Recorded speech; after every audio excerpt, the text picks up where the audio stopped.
الحمد لله القائل في كتابه المبين ومن يتق الله يجعل له مخرجا ويرزقه من حيث لا يحتسب وأشهد أن لا إله إلا الله وحده لا شريك له أمرنا بتقواه وأن لا نعبد إلا إياه وأشهد أن محمدا عبده ورسوله إمام المتقين ودعا إلى تقوى رب العالمين صلوات الله وسلامه عليه وعلى آله وصحبه أجمعين ومن تمسك بسنته واقتفى أثره إلى يوم الدين.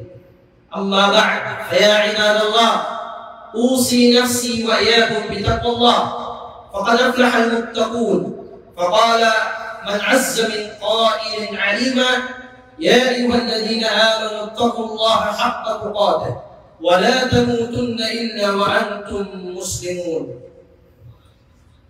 Mga kapatid at magulang sa pananampalataya, mga minamahal ng Allah subhanahu wa ta'ala, mga umma ng Muhammad alayhi salatu wassalam, narito tayo ngayon sa ika-13 ng Jumada al-Ula, taong 1446 na Hijra.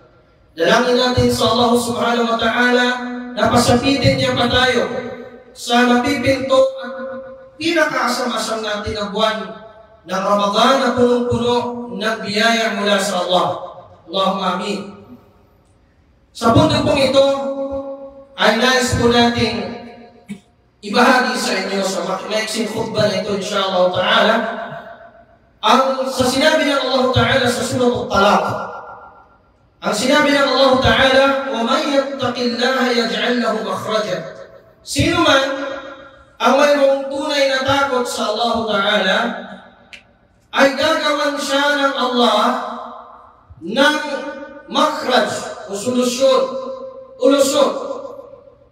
وَيَرْزُقْهُ مِنْ حَيْثُ لَا يَحْتَسِبْ. At siya ay pagpapalain ng Allah ng biyaya na hindi niya lubos maisip kung saan nagmula ang biyayang iyon.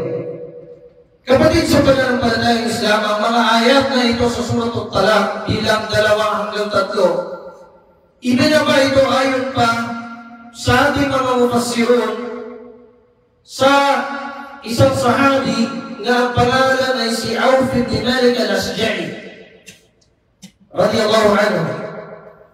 Ang nangyari sa kanya, binihag ng mga mushrikun ng Quraysh ang isa sa kanyang mga anak na lalaki na ang pangalan ay si Salim.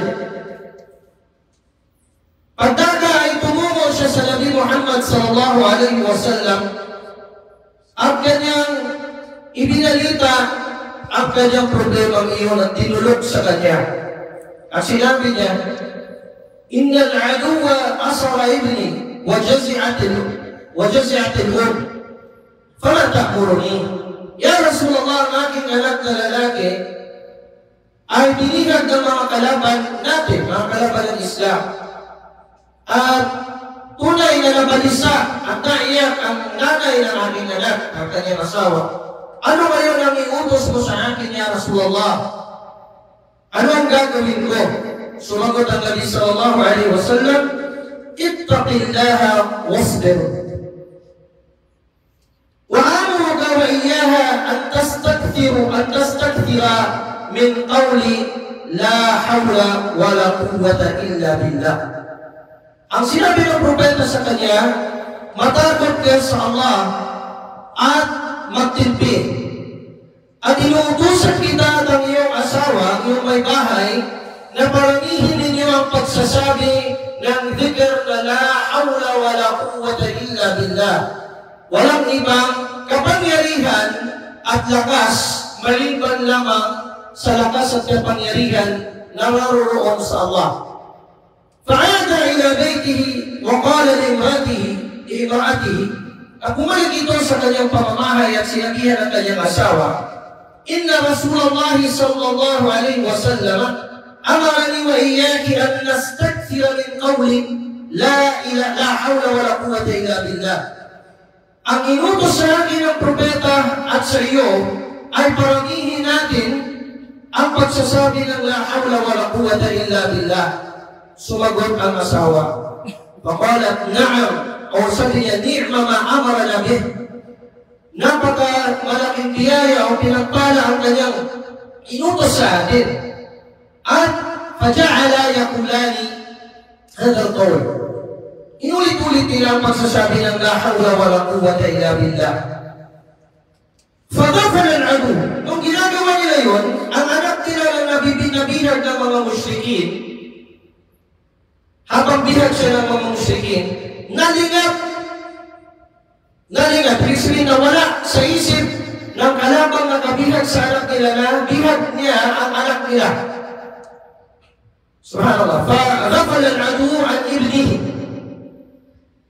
Fasaka ghanamahum wa ja'a ila abihi. Subhanallah. Dito ay ang nagawa ng kanyang anak ay natatakas siya, sakay-sakay siya doon sa o kanyang dala-dala yung kanilang kambing, yung kambing ng kalaban, pauwi doon sa kanyang tatay. Subhanallah. Hanggang sa sinabi pala nila ay mga riwayat ay meron ikang 4,000 siya. Ito ay 4,000 tupa. Dahil dito ay bumaba ang aya na ito, fanasalat, وَمَنْ يَتَّقِ اللَّهَ يَجْعَلْ لَهُ مَخْرَجًا. Sino man ang mayroong takot sa Allah ay bibigyan siya ng solusyon sa anumang kagipitan na mangyayari sa kanya at bibiyayaan siya ng Allah ng biyayang hindi niya lubos na isip kung saan ang galing sa nagmula. Kaya sino man na nawalan ng anak mula sa atin, o nawalan ng kayamanan, o nawalan ang kalusugan niya, o nawalan sa kanya ang pinakamamahal niya na tao, tatay niya, nanay niya, anuman, at siya ay dumating na sa kanya yung sobrang pagkalugmok sa problema, ang masasabi natin ay gaya ng sinabi ng propeta kay Auf bin Malik al-Asja'i, ang sinabi ng propeta, ittaqillah, wasbir, matakot ka sa Allah, at ikaw ay magtimpi at paramihin mo ang pagsasabi ng la hawla wala quwwata illa billah. Walang ibang kapangyarihan at lakas maliban lamang sa kapangyarihan at lakas na naroroon sa Allah subhanahu wa ta'ala. Sinabi ni Abu Dhar at ang hadith na ito ay mga ulama na kanilang pinalakas, meron din mga ulama na sabi nila da'if ang hadith na ito. Kung saan sinabi na iugnay sa Propeta sallallahu alaihi wasallam ang salitang ito na siya nagsasabi, inni la'a'lamu ayatan law akhadha biha an-nas mulakafathu. Meron ako itang alam na isang aya na kung ito ay paninindigan, panghahawakan at susundin, i-apply ng mga tao, ng mga mananampalataya, ay sapat na sa kanila. At binasa niya ang aya niya sa Surah At-Talaq, وَمَنْ يَتَّقِ اللَّهَ يَجْعَلْ لَهُ مَخْرَجًا وَيَرْزُقْهُ مِنْ حَيْثُ لَا يَحْتَسِبُ. Sino man ang may takot sa Allah ay kanyang bibigyan ng solusyon sa anumang kagipitan at bibiyayaan siya ng hindi na nalalaman sa kung saan ito nagmula. Ito inulat ni Imam Al-Wahidi sa Asbabun Nuzul. Dahil dito mga kapatid sa pananampalatayang Islam, sinabi ni Umar ibn Abdul Aziz radiyallahu anhu, ليس التقوى صيام النهار ولا قيام الليل ولا التخليط فيما بين ذلك، لكن التقوى ترك ما حرم الله وأداء ما افترض الله، فما رزق بعد ذلك فهو خير على خير. Hindi kasabi niya ang takwa o ang takot sa Allah Ta'ala ay ang pag-aayuno lamang sa umaga, o hindi kayang tahajjud lamang sa gabi, o hindi kayang pagsamahin mo lang ito. Hindi doon. Bagos ang takwa, ang tunay na takwa ay pag-iwan sa ipinagbabawal ni Allah at ang pagsasagawa sa inubligan ng Allah. At anumang rizq o biyaya na igawad ng Allah sa iyo pagkatapos ng pag-iwas mo sa ipinagbawal at pagsasagawa mo sa ipinahintulot, yun ay kabutihan na wala nang makakalamang pa sa anumang kabutihan ito. Kaya mga alipin ni Allah, لو نظرنا في كتاب الله عز وجل نظرة واحدة بتدبر, kung titignan natin ang kitab ng Allah Ta'ala, ang Quran, ng mayroong pagtingin na mayroong pagninilay, lara'ayna al-ajab al-ujab fi inayat al-Quran al-azim bil-taqwa.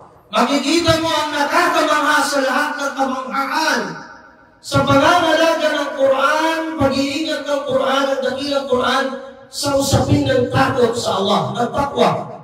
فَلَقَدْ غَلَّقَ عَلَيْهَا رَبُّنَا عَزَّ وَجَلَّ الْخَيْرَ الْكَثِيرِ أو علق عليها ربنا عز وجل الخير الكثير. Dito inugnay ng Allah Ta'ala napakaraming kabutihan, وَالثَّوَابَ الْجَزِيلِ, at ang napakaraming tinatawag na kanyang mga biyaya at kanyang mga gantimpala, وَالسَّعَادَةُ الدُّنْيَا وَالْآخِرَةِ, at ang katagumpayan at kaligayahan sa mundong ito at kabilang buhay. Isa na rito, min dalik, Allah Azza wa Jalla, ang sinabi ng Allah sa Surah An-Nahl, وَقِيلَ لِلَّذِينَ اتَّقَوْا مَاذَا أَنزَلَ رَبُّكُمْ قَالُوا خَيْرًا الَّذِينَ أَحْسَنُوا في هذه الدُّنْيا حَسَنًا وَلَدَارُ الْآخِرَةِ خَيْرٌ وَلَنِعْمَ دَارُ الْمُتَّقِينَ. At sinabi nila ng mga tao sa mga mayroong takot sa Allah, ano ang ibinaba sa inyo ng inyong Panginoon? Ang sagot nila, khayra, kabutihan. Lilladina ahsanu fi hadhihi dunya hasana. Yung pinag-inam nila ang kanilang pagsunod sa Allah Ta'ala at pag-iwas sa kanya pinagbabawal sa mundong ito ay kabutihan para sa kanila. At ang darul akhirah, tahanan sa kabilang buhay, ang pinakamainam at pinakamabiyaya, la ni'ma darul muttaqin, at tunay na ito ang tahanan ng mga may takot sa Allah Ta'ala, ang pinakamabiyaya sa lahat. Jannatu adnin yadkhulunaha.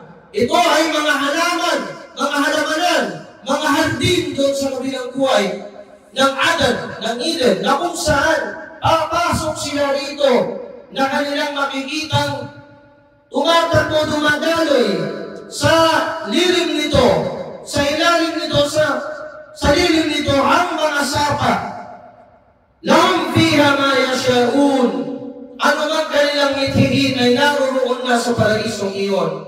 Kadhalika yajzillahul muttaqin. Ganoon na lamang bigyan o gantimpalaan ng Allah ang mga may takot sa Kanya. فَالْمُتَّقُونَ لَا يَرَوْنَ لَا الْخَيْرِ وَلَا يَعْرِفُونَ الْيَأْسَ وَلَا الْقَنُوطَ.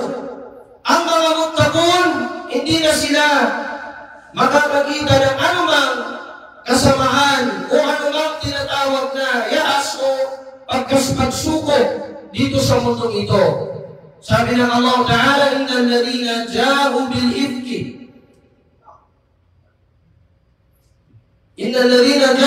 ifki usbatan minkum la tahsabuhu sharran lakum bal huwa khairun lakum likulli imrin minhum maktasaba min al-ithm walladhi tawalla kibarahu minhum lahu 'adabun 'adhim.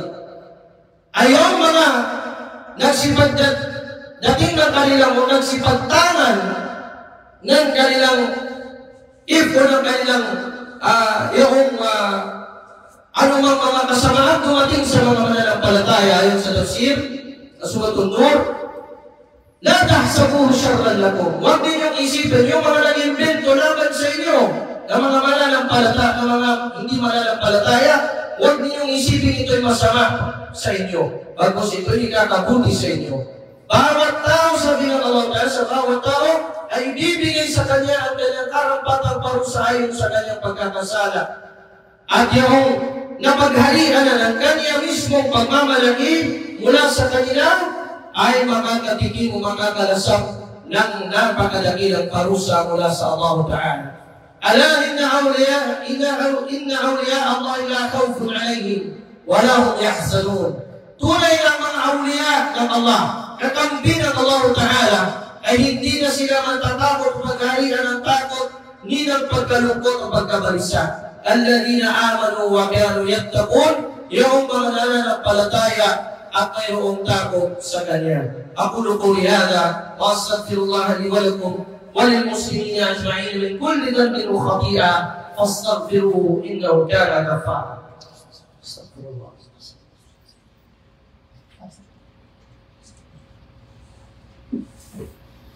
الحمد لله وكفى والصلاة والسلام على عبده ورسوله المجتبى محمد بن عبد الله وعلى آله وصحبه ومن والاه.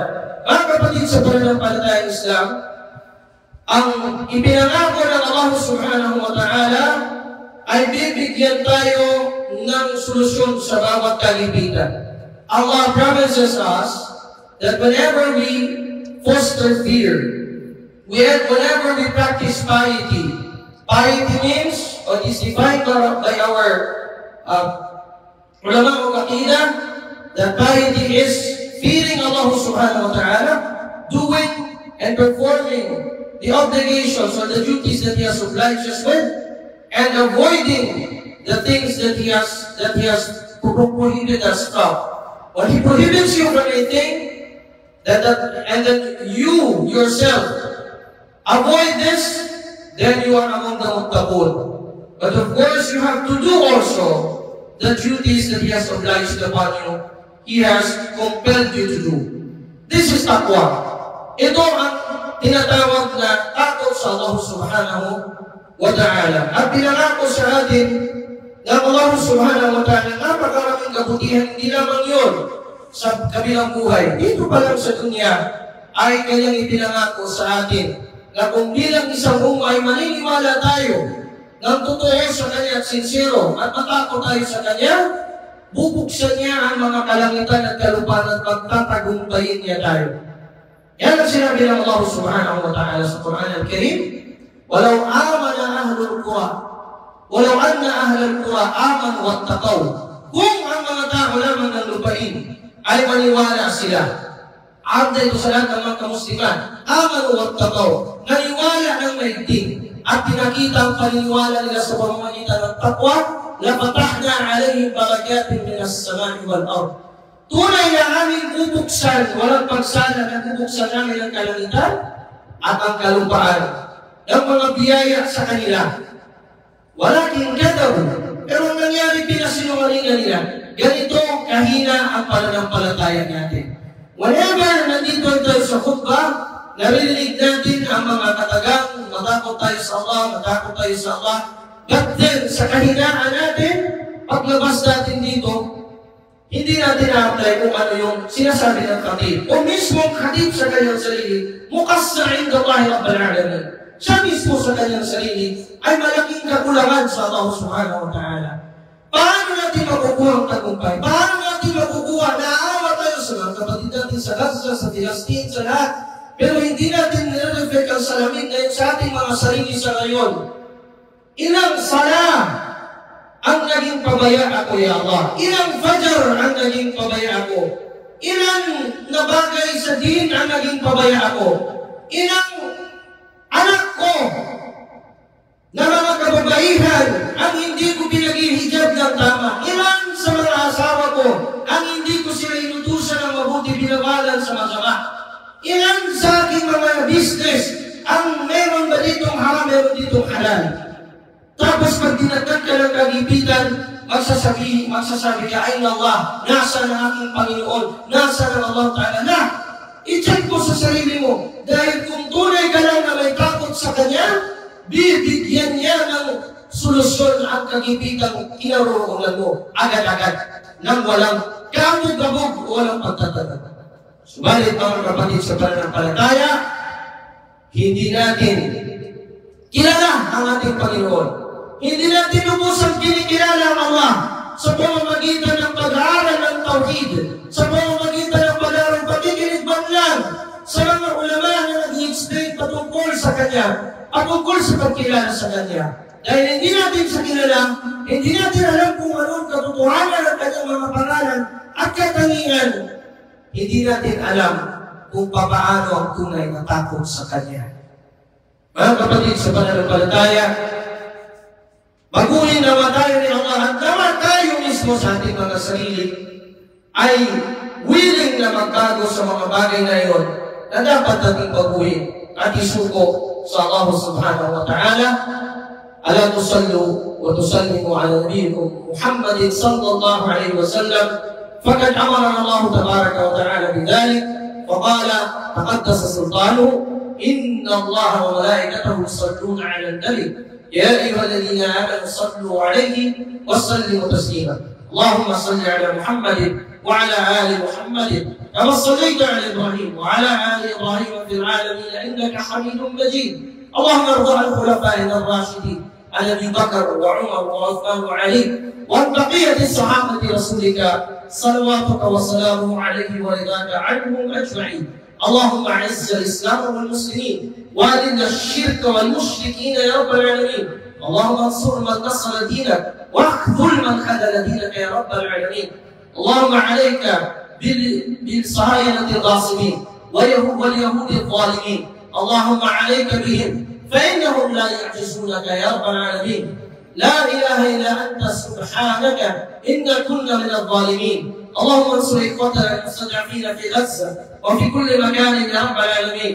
اللهم حرر بيت المقدس من ايدي هؤلاء الكفره يا رب العالمين. اللهم عليك بهم فانهم لا يعجزونك يا رب العالمين. وصل اللهم وسلم وبارك على نبينا محمد وعلى اله وصحبه اجمعين والحمد لله رب العالمين. عباد الله قوموا الى صلاتكم.